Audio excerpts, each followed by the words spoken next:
आप सभी को एक बार फिर से मन के भाव यूट्यूब चैनल की ओर से नमस्कार। आज का विषय माँ, बहन और पत्नी।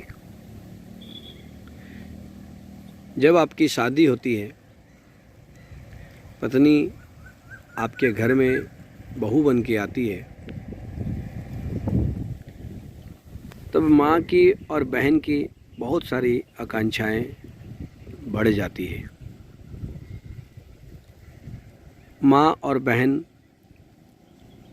बहू से कहती है कि आप अपने घर से ये लाओ वो लाओ।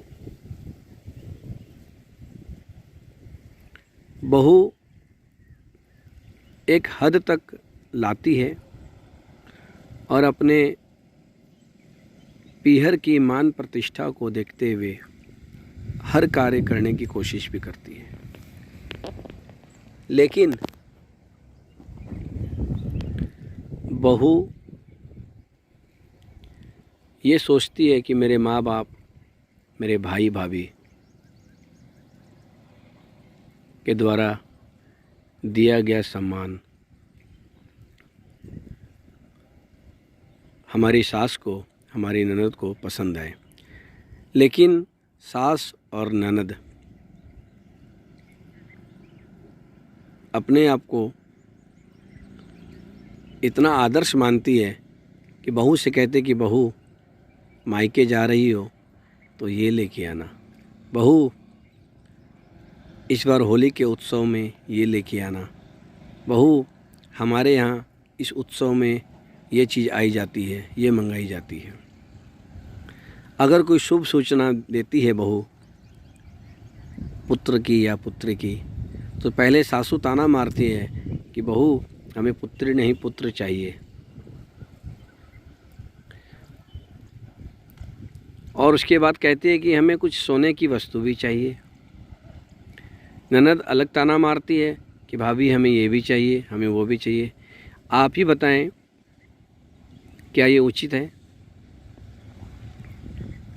एक बहू कब तक सास और ननद की, ससुराल वालों की मांग पूरी करती रहेगी?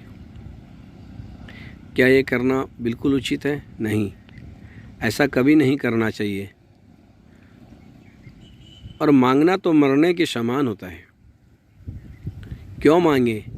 किस बात का मांगे? हमें हमारे घर में एक सुंदर सी कन्या बहू के रूप में, बेटी के रूप में आई है, जो अपने परिवार में 25 साल से रह करके पली बड़ी हुई, विवाह हुआ, फिर उसके माँ बाप ने हमारे घर में उसे दिया। हमें तो उसको हथेली पे रखना चाहिए, उसका मान, उसका सम्मान। कहते हैं कि घर में बहू बेटी खुश रहे तो घर स्वर्ग रहता है, और आप लोभ और लालच में रहेंगे तो वो घर आपका घर नहीं, नरक कहलाएगा। इसलिए मैं चाहूँगा कि कभी भी अनावश्यक डिमांड अपनी बहू से ना करें। भगवान ने जितना आपको दिया है उतने में आप संतोष रखें।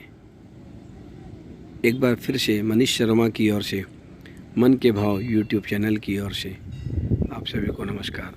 सकारात्मक सोचें, सकारात्मक रहें, जीवन में कभी किसी प्रकार की तकलीफ़ नहीं आएगी। हमारे इस चैनल को सुनने के लिए, पसंद करने के लिए लाइक करें और सब्सक्राइब